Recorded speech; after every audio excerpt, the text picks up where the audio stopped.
Nesse momento de reflexão, antes mesmo do tempo de celebração da ceia, como temos feito aos domingos, nós temos olhado o livro de Apocalipse, estudado o livro de Apocalipse. Nós começamos aí pelas cartas. No domingo passado nós falamos no capítulo 3, na carta da igreja, na carta de Cristo Jesus à igreja de Sardes. Mas nós não tínhamos ainda falado um pouco sobre essa carta à igreja de Tiatira. Essa carta, não podemos nos esquecer, é uma carta endereçada, cujo remetente é Cristo Jesus, endereçado por Cristo Jesus, endereçado a esta igreja. Primeiro foi a igreja de Éfeso, depois a igreja de Esmirna, depois a igreja de Pérgamo, a igreja de Tiatira, a igreja de Sardes, a igreja de Filadélfia e a igreja de Laodiceia. Então, esses 3 primeiros capítulos, parece que o livro de Apocalipse, ele foca as atenções bem no tempo presente. Essas exortações aqui, essas cartas escritas por Jesus para essas igrejas, tem a ver com situações que essas igrejas estavam vivendo. Então, inicialmente, dá a impressão que não tem nada a ver com o livro de Apocalipse. O único aspecto apocalíptico que se tem é a visão que João teve ali na ilha de Patmos, do Cristo. Isso daí precisa ser sempre lembrado, como foi sempre lembrado, no momento em que o remetente estava escrevendo essas cartas. Vejam bem, ali no capítulo 1 de Apocalipse, quando João testemunha essa visão, ele diz ali no versículo 9 do capítulo 1, eu, João, irmão e companheiro de vocês na tribulação, no reino e na perseverança em Jesus, estava na ilha de Patmos, por causa da palavra de Deus e do testemunho de Jesus. E ele contando ali, achei-me no Espírito e no dia do Senhor, e ouvi, no dia do Senhor, achei-me no Espírito no dia do Senhor, e ouvi atrás de mim uma voz forte como de trombeta, dizendo, escreva num livro que você vê, e mande-o às 7 igrejas, Éfeso, Esmirna, Pérgamo, Tiatira, Sardes, Filadélfia e Laodiceia. Então, aquele que falava com Jesus, João escrevendo que aquele que falava com ele, Jesus, estava ordenando que ele escrevesse essas cartas a essas igrejas. Essas igrejas já existiam, elas estavam lá. Então o elemento apocalíptico aqui é essa visão que Jesus teve, essa visão que João teve de Jesus.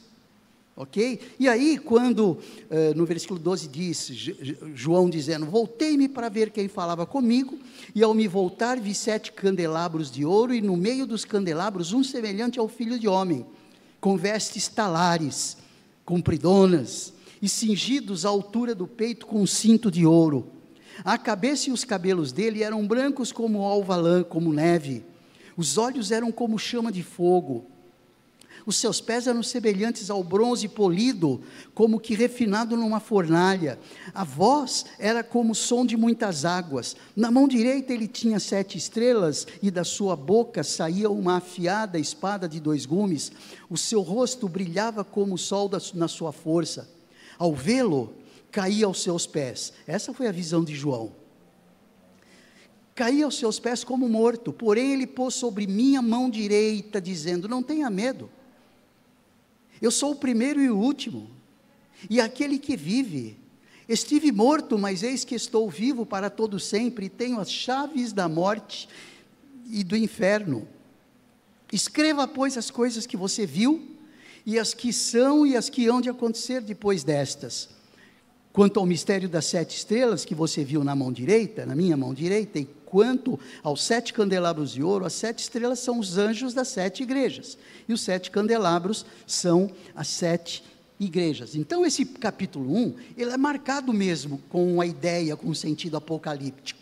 As cartas, não, por quê? Porque as cartas são reprimendas do remetente dessas cartas, que na realidade não é João. João é apenas usado para escrever essas cartas, porque quem remete essas cartas é o próprio Cristo.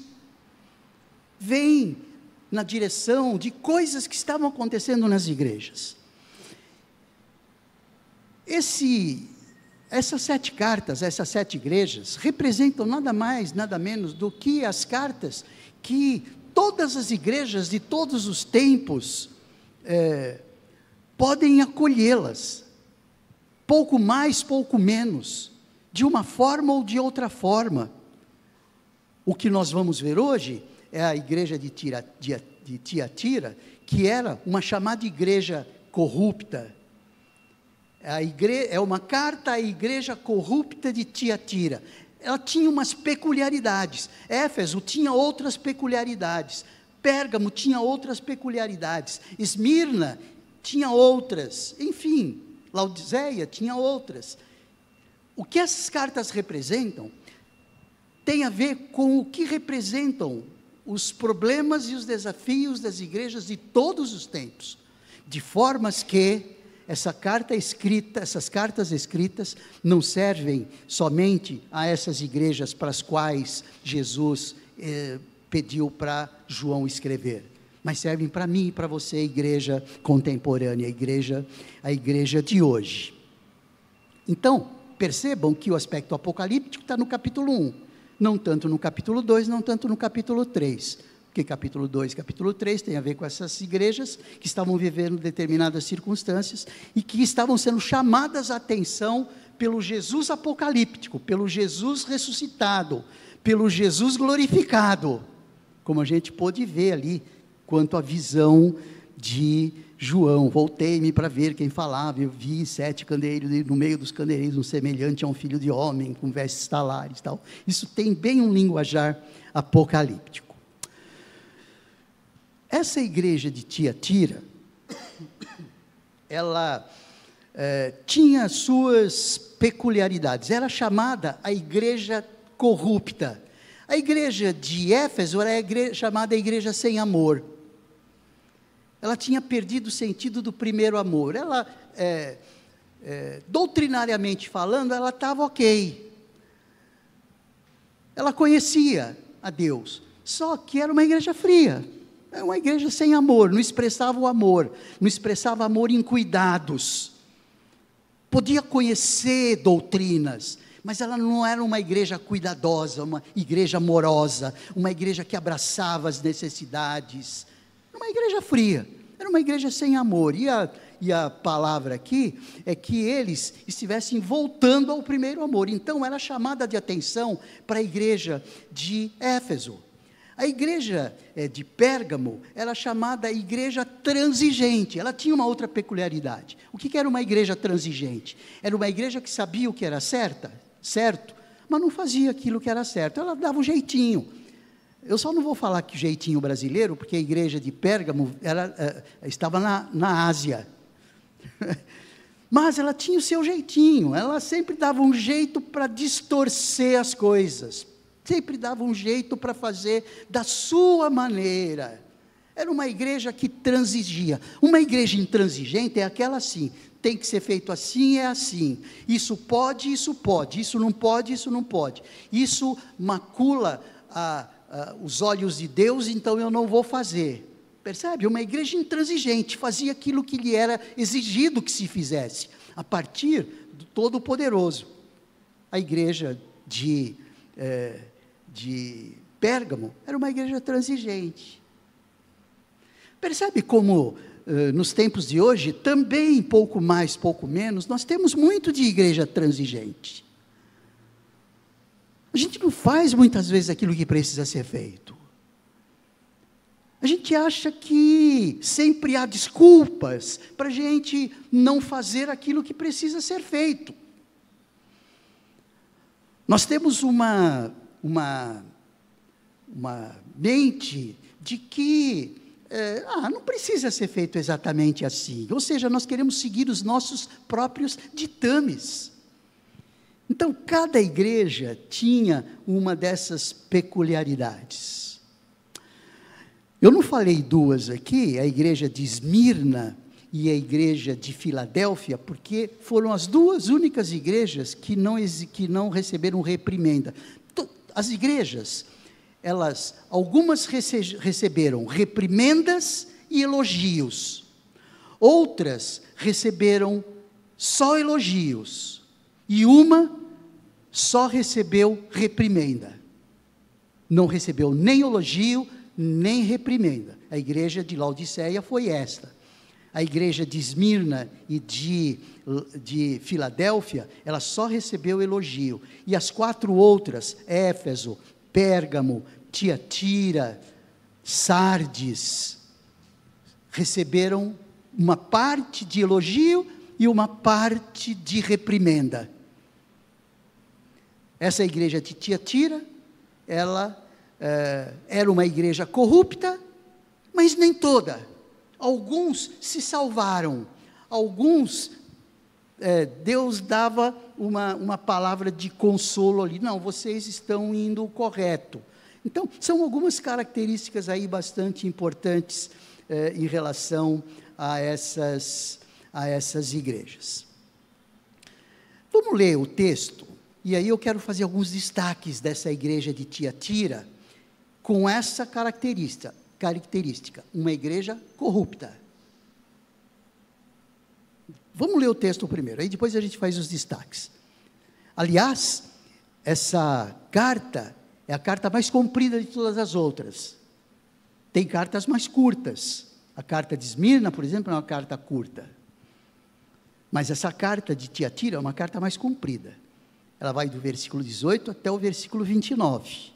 O texto diz assim: ao anjo da igreja em Tiatira escreva: estas coisas diz o Filho de Deus, que tem os olhos como chama de fogo e os pés semelhante ao bronze polido.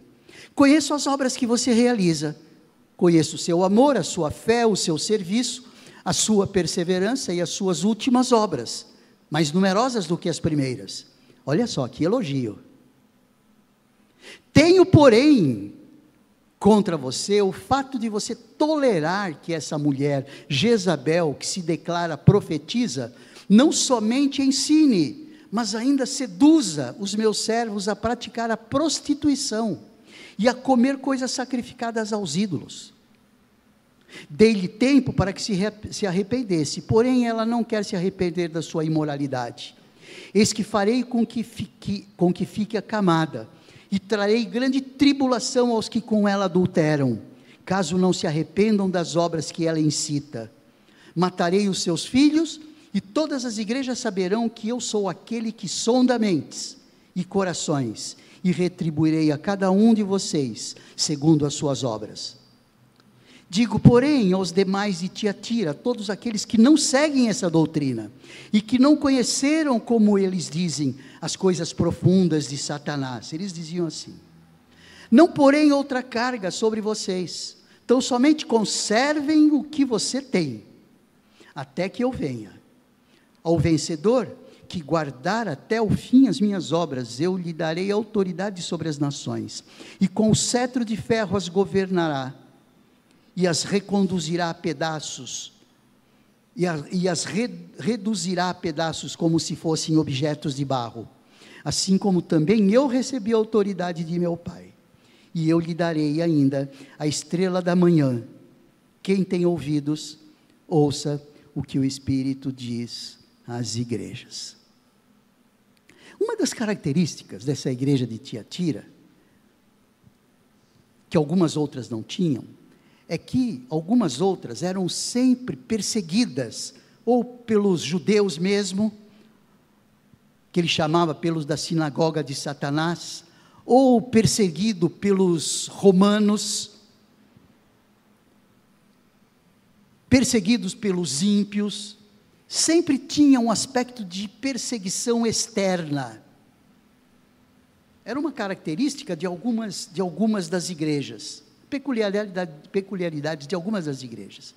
Mas uma das peculiaridades desta igreja é que não tinha nenhum fator externo de abordagem assim. Não tinha ninguém perseguindo a igreja de Tiatira. Por isso Satanás se apropriava dos expedientes internos e das dificuldades internas da corrupção interna do ser humano para fazer as suas festas ali no meio do povo. Então essa era uma das características. Satanás procurava destruí-los por dentro, enquanto muitas das outras igrejas, a destruição procurava ser de fora, através das perseguições. Então essa era uma das características muito fortes. Ou seja, era uma igreja que à primeira vista estava indo tudo bem, tanto é que o próprio Cristo, ele reconhece que as obras que ela realizava. Era uma igreja que tinha um grau de eficiência, tinha o seu amor, a sua fé, o seu serviço, a sua perseverança e as suas últimas obras mais numerosas do que as primeiras. Então tinham alguns aspectos, tinha um jeitão de igreja muito forte, tinha um jeitão de igreja e um aspecto também de profundidade, de igreja forte. Era uma das características dessa igreja. Mas ali dentro tinha um foco de corrupção que procurava distrair a atenção daqueles que estavam querendo fazer as coisas conforme o que Deus queria que eles fizessem. Então você percebe a luta interna? Existia uma luta interna ali, uma igreja que queria estar fazendo o que era correto, mas tinha sempre os aspectos de corrupção. O que eram esses aspectos de corrupção do corpo? Quando nós olhamos um texto, se você abrindo a sua Bíblia aí em Gálatas, no capítulo 5, nós vemos ali alguma coisa que vai fazer com que a gente entenda um pouco esses aspectos de corrupção dentro da igreja. Por quê? Porque a igreja é composta por pessoas, seres vivos. E olha só o que Paulo fala em Gálatas no capítulo 5. A partir do versículo 16, ele diz: digo, porém, o seguinte: vivam no Espírito e vocês jamais satisfarão os desejos da carne. Porque a carne luta contra o Espírito e o Espírito luta contra a carne. Porque são opostos entre si, para que vocês não façam o que querem. Mas se são guiados pelo Espírito, vocês não estão debaixo da lei. Percebe como aí ele já vem dizendo que existe uma luta entre a carne e o Espírito aí? E isso acontece dentro da igreja local, composta por pessoas corruptas nas suas inclinações, e essas inclinações vêm sendo bem mostradas no versículo 19, quando diz: ora, as obras da carne são conhecidas, e são imoralidade sexual, impureza, libertinagem, idolatria, feitiçarias, inimizades, rixas, ciúmes, iras, discórdias, divisões, facções, invejas, bebedeiras, orgias e coisas semelhantes a estas. Então, olha só, isto é o que existe no coração do humano, são as obras da carne, e que são conhecidas, isso faz parte de nós. Então, imaginamos essa igreja de Tiatira, composta por uma doutrina correta, composta por um ministério, de certa forma, eficiente, amor, fé, serviço, perseverança, mas também vivendo esse contexto de obras da carne também existe no nosso meio, isso é comum, não é aceitável, mas é comum, só para a gente poder entender como essas duas coisas podem coexistir, isso tudo para que a gente tome atenção, e tome cuidado, no sentido de saber quem somos, e no sentido de que uma coisa é aquilo que nós mostramos, outra coisa é aquilo que nós somos. Não podemos nos esquecer que quem escreve essa carta, como ele diz no versículo 18, que essas coisas, diz o Filho de Deus, que tem os olhos como chama de fogo. O que significa isso? Olhos como chama de fogo. Ele vê. Quando Pedro traiu Jesus, não vos conheço, depois ele olhou para Jesus e ele foi impactado com aquele olhar fulminante de Jesus, aquele olhar fulminante de Jesus para Pedro, fez com que ele saísse e chorasse amargamente. Olhar, esse olhar, olhos como chama de fogo, conhece essas obras, conhece o quanto a Igreja Batista Vida Nova, o quanto as igrejas da atualidade, igreja A, igreja B, igreja C, igreja em tal lugar, não importa, a igreja de Jesus hoje, o quanto ela realiza em seu amor, porque existe salvação, o Espírito Santo está trabalhando na igreja, mas existe uma luta entre a carne e o Espírito. Então olha só, antes da gente tentar procurar saber o que acontecia na igreja de Tiatira, porque aí a gente estaria especulando em termos de o que acontecia na época, estando sujeitos a informações de como a igreja era, mas se nós procurarmos entender como nós somos, o efeito ao contrário, ao invés de entender as nossas ações pela igreja de Tiatira, entender a igreja de Tiatira através daquilo que nós fazemos, através das nossas ações, através dos nossos corações, percebe? Nós entenderemos melhor essa corrupção de Tiatira, entendendo a nossa própria corrupção. Então a gente vai entender bem aí como essas duas coisas conviviam juntos ou juntas aí na igreja de Tiatira. Era uma igreja que fazia o que tinha que fazer, mas tinha muito ainda. E esse muito que tinha que fazer estava na direção daquilo que Jesus condena.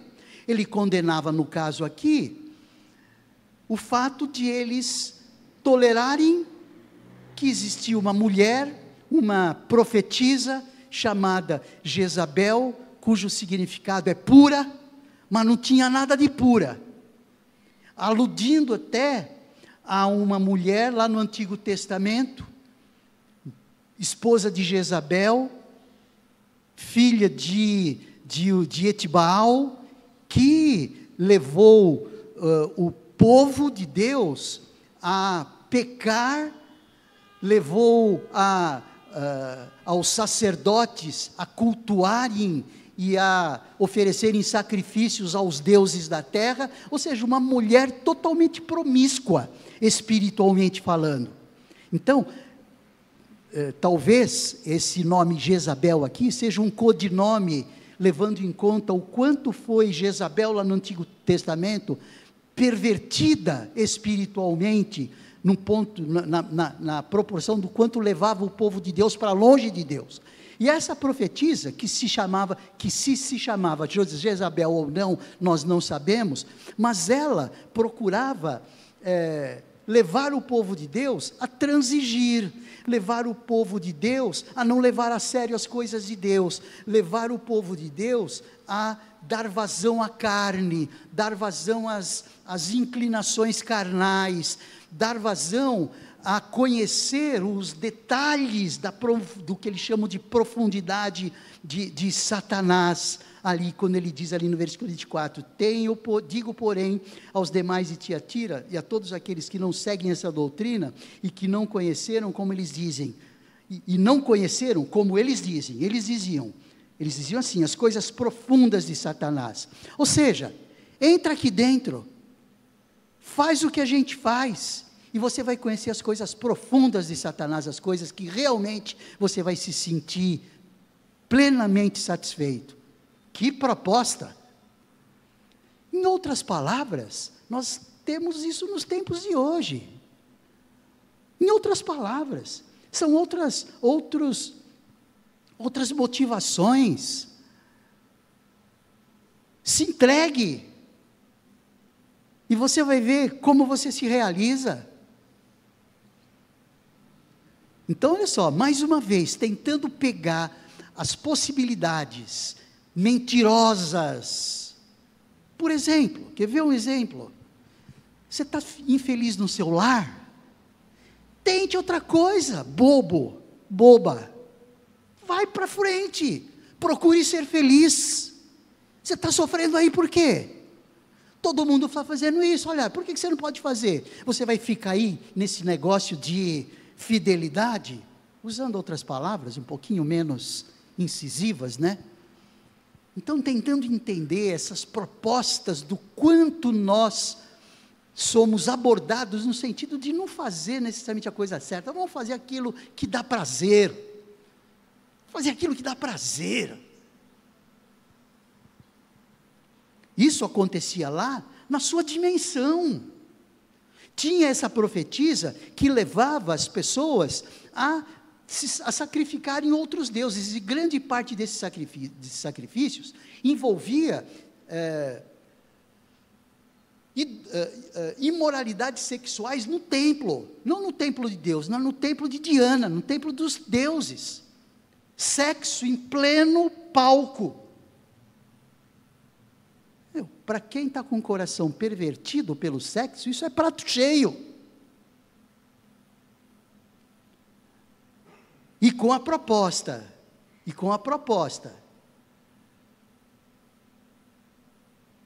de conhecerem as coisas profundas de Satanás, como eles dizem, coisas profundas de Satanás.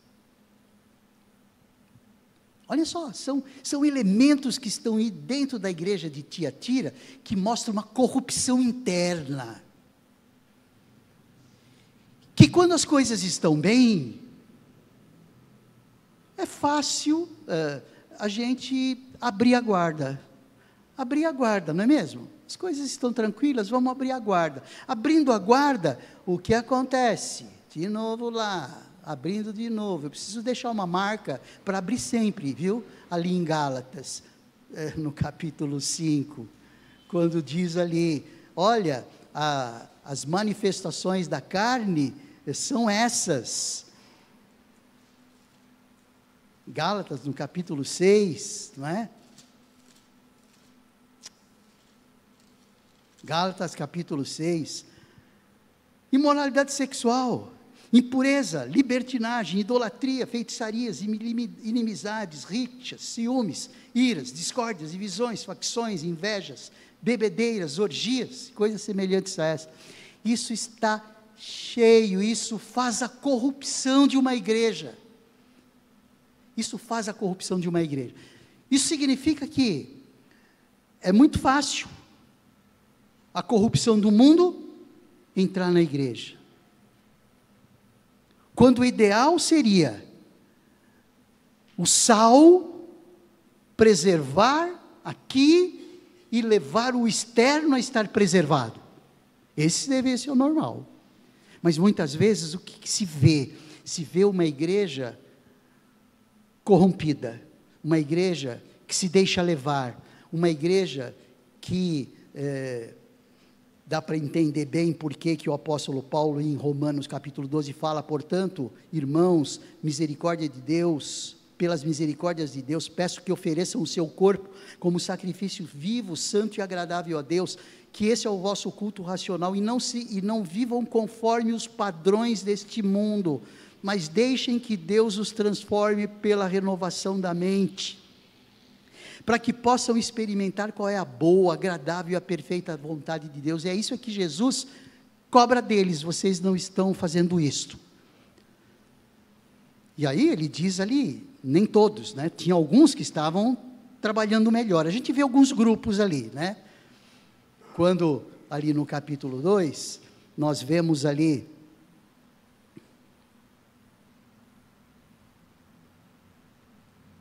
voltando aqui ao texto, versículo 23, ele estava falando de Jezabel, matarei os seus filhos e todas as igrejas saberão que eu sou aquele que sonda as mentes e corações. Digo, porém, aos demais de Tiatira, todos aqueles que não seguem essa doutrina, e que não conheceram, como eles dizem, as coisas profundas de Satanás. Então, o que a gente vê, são dois grupos principais. Um é a própria sacerdotisa, que ele diz que, olha, estou dando tempo para ela se arrepender, mas eu vou botar ela numa cama, e ela vai sofrer as consequências disso, trarei grande tribulação, e trarei grande tribulação, não só ela, além dela estar acamada, trarei grande tribulação aos aos que com ela adulteram, caso não se arrependam das obras que ela incita. Então parece que a palavra é contra Jezabel, contra essa mulher, essa profetisa que levava os outros a pecarem, e também aqueles que iam atrás dela. E parece que esses estavam tendo alguma chance de se arrepender aí. Eis que farei com que fique acamada, no caso da Jezabel, no caso dessa profetisa, e trarei grande tribulação aos que com ela adulteram, caso não se arrependam das obras que ela incita. Matarei os seus filhos, e todas as igrejas saberão que eu sou aquele que sonda as mentes e corações, e retribuirei a cada um de vocês segundo as suas obras. Então parece que a gente começa a entender a igreja de Tiatira, quando a gente começa a pegar algumas lições, mesmo sem se aprofundar no que estava exatamente acontecendo naquela igreja, mas entendendo como nós somos. Quando nós olhamos, olha só, nós ouvimos a palavra de Deus aqui 4 vezes por semana, terça-feira no culto de oração, quarta-feira no culto à noite, domingo pela manhã, domingo à noite, fora aqueles momentos de ministrações que nós temos, individuais. A palavra de Deus é ensinada exaustivamente, parece que fica cada vez mais claro, a própria palavra de Deus, e o texto aqui fica muito claro, acerca do que Deus quer de nós. O que Deus quer de nós? Fidelidade. A gente não está aqui para conhecer a história de Tiatira, certo? A igreja de Tiatira não existe mais. Mas o que acontecia na igreja de Tiatira, acontece hoje. O que Deus condenava na igreja de Tiatira, condena hoje. O que Deus aprovava na igreja de Tiatira, aprova hoje. E a gente deve saber, e deve conhecer, e deve já ter a percepção do que nós ouvimos. Por isso que a gente vai e volta, vai naqueles textos que a gente já fala sempre, que a gente aborda sempre. Fidelidade. Fidelidade. O que a gente não pode se esquecer é que Jesus, ele se apresenta aqui como alguém que conhece profundamente a sua igreja. Profundamente. Versículo 23, ele diz lá: eu sou aquele que sonda mentes e corações. Eu sou aquele que sonda mentes. Ele conhece a sua igreja. Getúlio, ele conhece, ele sabe o que você pensa. Ele sabe o que eu penso. Misericórdia, né, meu irmão? Misericórdia. Só a misericórdia dele mesmo. Ele conhece profundamente cada coração. Ele conhece profundamente a igreja. Quando eu falo que ele conhece profundamente a igreja, ele não conhece profundamente o templo. Ele conhece profundamente a igreja. Aqueles que são membros desta igreja. Ele conhece. E os seus olhos são olhos como chama de fogo. Então ele conhece profundamente a igreja. Nós não podemos perder a perspectiva disso. Ou seja, não tem como nós andarmos na obscuridade. Eu penso, ninguém está vendo o que eu penso. Ninguém está ouvindo o que eu penso. Ninguém ouve pensamento e ninguém vê pensamento mesmo. Mas Deus ouve pensamento e vê pensamento. Porque esse Jesus, ele se apresenta como aquele que conhece profundamente a igreja. Jesus se apresenta como aquele que distingue dentro da igreja aqueles que são fiéis e aqueles que são infiéis.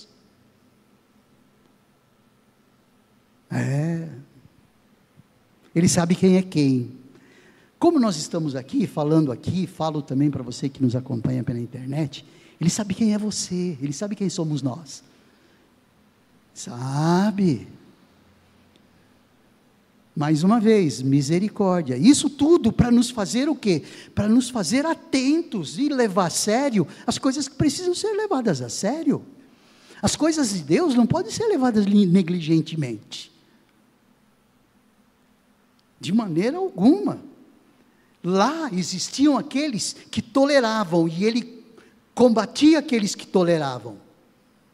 Ele distinguia aqueles fiéis, no versículo 24, quando ele diz lá: tenho porém aos demais de Tiatira, digo porém aos demais de Tiatira, todos aqueles que não seguem essa doutrina, e que não conheceram como eles dizem as coisas profundas de Satanás. Não porei outra carga sobre vocês, então somente conservem o que vocês têm, até que eu venha. Mas ele fala também aos infiéis, como ele falava a Jezabel, a essa profetisa,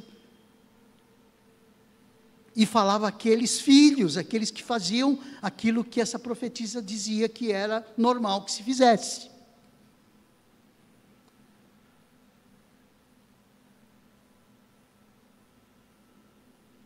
Ele conhecia, não só eles, mas conhecia os pecados e os que estavam vivendo em pecado. Jesus, no versículo 19, ele se apresenta como aquele que reconhece e elogia as marcas positivas da igreja. No versículo 19, ele diz isso: conheço as suas obras que você realiza, o seu amor, a sua fé, o seu serviço, a sua perseverança e as suas últimas obras. O Senhor reconhece isso. Então, nós não podemos perder a dimensão de quem é o remetente dessa carta. Não é João. O remetente dessa carta é Jesus. É aquele que se apresenta nesta carta como aquele que tem os olhos como chama de fogo. Que, aliás, essas características, que são algumas características da visão que João teve, que ele aplica para cada igreja. No caso de Tiatira, ele diz que quem escreve a carta é aquele que tem os olhos como chama de fogo e os pés semelhantes ao de bronze. E o de Pérgamo, estas coisas diz aquele que tem a espada afiada de 2 gumes, que era uma das características daquilo que João viu. A igreja de Esmirna, essas coisas diz o primeiro e o último, que esteve morto e se tornou a viver, que era um outro atributo daquele que escreve a carta. Então, para cada carta ele coloca um desses atributos que ele já mostrou ali para João, que é o próprio Deus. Então, meus irmãos, essas cartas, muito embora elas não tenham um cunho apocalíptico na sua aplicação é extremamente prática, mas é apocalíptico, sim, aquele que escreve a carta, é o Deus glorificado, não é o Jesus morto, crucificado, cuspido, furado, é o Jesus glorificado. Uau! O primeiro e o último, que é uma expressão designada ao próprio Deus, o alfa e o ômega. Lá no capítulo 1, no começo, Deus se apresenta como o alfa e o ômega. Alfa e o ômega é a primeira letra e a última letra do alfabeto grego. E Jesus se apresenta como o primeiro e o último. Qual é a diferença? Nenhuma. É o próprio Cristo. É o próprio Cristo. Ou seja, o próprio Deus é quem é o remetente dessas cartas. Queridos irmãos, e essa carta também é para nós. Também é para nós. Que o Senhor nos continue abençoando, no sentido de que a gente perceba cada vez mais isso. Perceba cada vez mais isso e leve a nossa vida cristã mais a sério ainda do que nós levamos. O quanto você leva, Deus sabe. Jesus sabe o quanto você leva. Mas cuidado, Jesus sabe também o quanto você não leva. Aí a conversa fica bem tete a tete, né? Eu e Deus, Sônia e Deus, Paulinho e Deus, Adriana e Deus, cada um de nós, né? Deus se aplicando aí aquilo que deve ser aplicado. Agora, o que cabe a nós é tomar atitudes de proação a este que é o remetente dessas cartas, o Deus Todo-Poderoso. Vamos orar, queridos, vamos orar, e olha, agradecendo a Deus, gente, como é precioso esse tempo de nós refletirmos na palavra de Deus, viu? Muito precioso isso daí nós não imaginamos ainda, nós não conseguimos imaginar o valor que isso tem. Quando a gente come um arroz e feijão, come uma carninha, a gente não pode nem imaginar o que está acontecendo no nosso corpo. Mas é apenas um exemplo físico, um exemplo concreto. Mas a palavra de Deus, ela entra no nosso coração e na nossa mente com um efeito que nós nem imaginamos qual seja. Devemos valorizar isso mais, cada vez mais. Obrigado, Senhor Deus, obrigado por podermos refletir na Tua palavra como refletimos agora.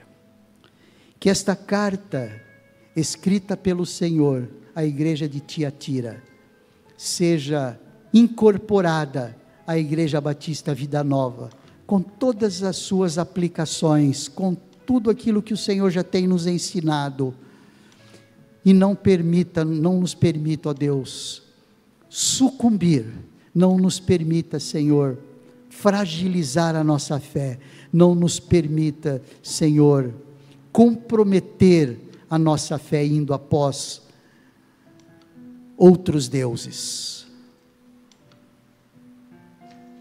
outras buscas, outros ídolos, quaisquer formas de satisfação dos nossos desejos pessoais. Ajuda-nos, ó Deus, em nome de Jesus, amém. Vamos ficar em pé.